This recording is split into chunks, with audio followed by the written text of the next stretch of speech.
Are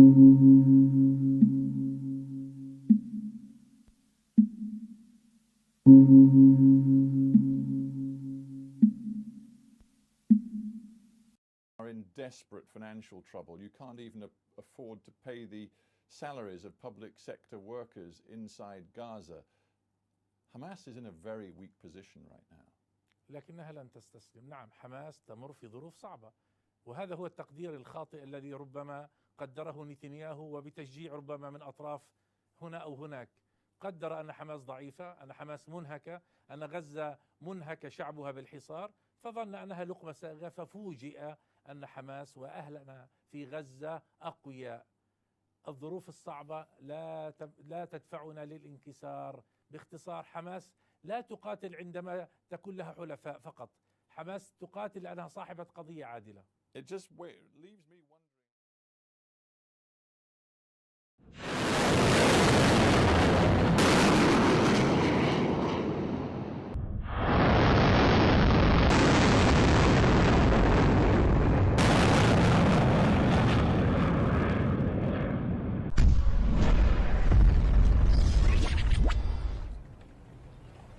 5,000 feet's the best. We love it when we're sitting at 5,000 feet.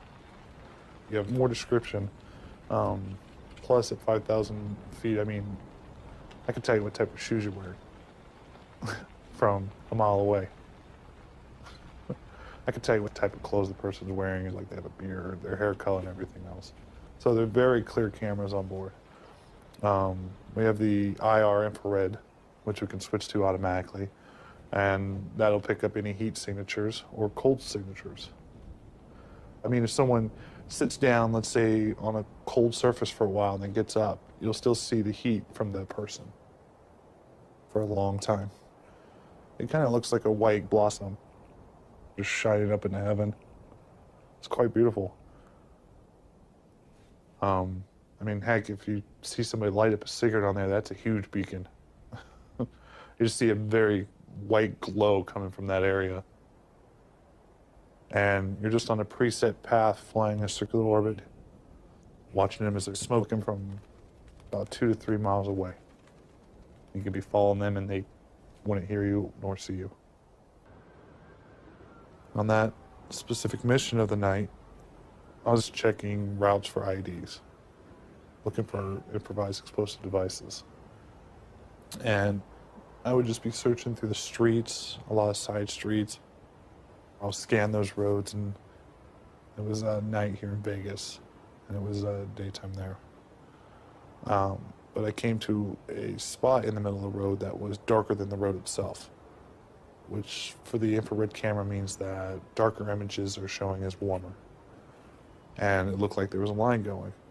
Now, what they didn't know at the time, which they do know now, which is not classified really, is that when an individual digs up soil and tries to put a metallic object underneath the soil, that metallic object is showing a different temperature than the surrounding soil. Just looking around constantly, waiting for, a Humvee or one of the military vehicles to show up to detonate, and there's, 4 or 5 guys, and they're just sticking around. You can tell they're up to no good, that there's, an ambush.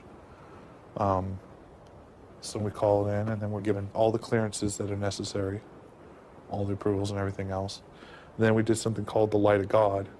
The Marines like to call it the Light of God. It's our laser targeting marker. We just send out a beam laser, and when the troops put on their night vision goggles, they'll just see this light that looks like it's coming from heaven, right on the spot, coming out of nowhere from the sky. It's quite beautiful. And usually we have other outside observers that come into the GCS at this point, just to kind of watch and to monitor the situation. And the people who sit in the main building, they have projected images up on the wall of the camera feeds that are coming out, like everything up to the Pentagon can see what we're doing on this feed. And we fired off a Hellfire missile and got the target. I mean, it didn't quite stand into me that, hey, I just killed someone. My first time, I was within my first year there. It didn't quite impact. It was later on through a couple more missions that the dreams started.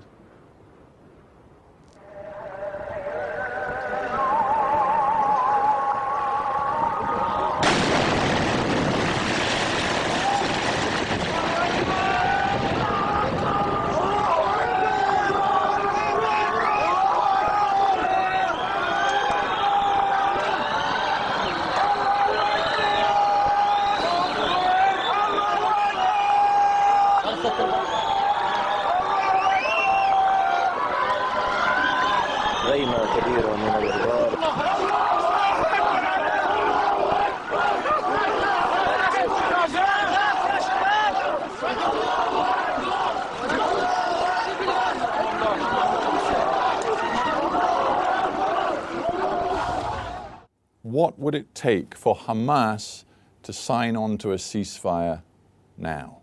نريد وقف إطلاق النار. We want a ceasefire as soon as possible, and that's parallel with the lifting of the siege on Gaza. This is the demand of the Gazan people. I call on the United Nations, Britain and the Americans to go to Gaza and ask them what they want. And I am prepared to accept 100% the answer of the people in Gaza. What the Americans seem to be working on is a two-stage deal where there will be a truce, where the guns, the rockets will stop firing. And then there will be a serious negotiation about how to boost the Gazan economy, how to ease the blockade on Gaza, and to give the people of Gaza a better life. Are you prepared to accept a two-stage solution to this? بصرف النظر عن الآليات. Irrespective of the mechanism, what's important to me is that we should be a genuine guarantee to lift the siege on Gaza. We had promises in the past, but nothing was done. Gaza is a part of the Palestinian land. We have 1.8 million people living there. They need to live without the blockade. We need an airport, a port we want to open up to the world. We don't want to be controlled by a border crossing that makes Gaza the biggest prison in the world. People cannot go for medical treatment or to work. Why are the people of Gaza being punished with a slow death in the world's biggest prison? This is a crime. We want the end of the aggression, the halt of the aggression, and the end of the siege. And we will accept clear and clauses about the ceasefire. We are eager that the bloodshed should stop in Gaza. You talk of resistance. How can any idea of resistance justify putting rockets in a school building? هذا كذب صراح. This is a lie, frankly speaking. Let Israel show the rocket launching pads in Gaza. With respect, this is not something that has come from Israel. This is the UN Relief and Works Agency, which has said that up to 20 rockets were deposited in a school building inside Gaza. They are furious. The Secretary General of the United Nations has expressed his outrage. He said those responsible are turning schools into potential military targets and endangering the lives of innocent children. هذا ليس صحيحا. This is not true. Rocket launchers in Gaza belong to the resistance. They are underground, and Israel is unable to reach them. This is why it pretends they are in civilian areas. Israel is hitting hospitals, mosques, towers and buildings. It committed a massacre in Shuja'iyya, Tufaha district. There is a new massacre in Khuza'a, east of Khan Yunis, that the world has witnessed this morning. This is a butchery in Gaza, and the world is sitting idle, and it blames Hamas.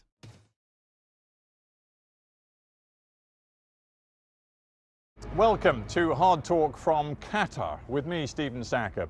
My guest today is Khaled Mashal, the political chief of the Palestinian Islamist movement Hamas, which is currently locked in a grim and costly military confrontation with Israel in Gaza. Right now, the pressure on Hamas is immense, military, political and diplomatic. So, is the showdown in Gaza a battle for Hamas's survival? Khaled Mashal, thank you for joining me. أهلا وسهلا بكم. More than 700 Palestinians have been killed in this current Gaza conflict. Tens of thousands have fled their homes, and the UN is talking about a humanitarian crisis for those who have been displaced. How long are you prepared to see your Palestinian people suffer like this? هذه المعاناة والكارثة الإنسانية صنعتها إسرائيل. نحن الضحايا نتمنى أن تتوقف بأسرع ما يمكن. هذه حرب خاضها نتنياهو ضد غزة دون مبرر. نقل أحداث المستوطنين في الضفة الغربية وانتقم من غزة بعد أن نكل بالضفة، وهو تعرض لمزايدات من شركائه في الحكومة الإسرائيلية.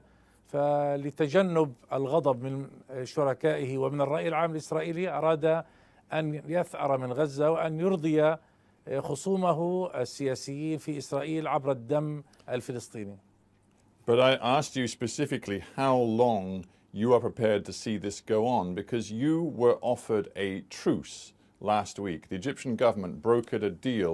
The Israelis seemed ready to accept it. You refused. Why? نحن لم نرفض أي مبادرة ترفع عنا العدوان وترفع عنا الحصار. ما قدم هو وقف إطلاق نار يكرس الحصار بعد ذلك. أهل غزة ضاقوا ذرعا بالحصار بعد 8 سنوات. الحصار على غزة بدون مبرر قتل من أهل غزة أكثر مما قتلت الحروب الماضية. لذلك أهل غزة لهم مطلبان واضحان: أوقفوا العدوان وارفعوا الحصار.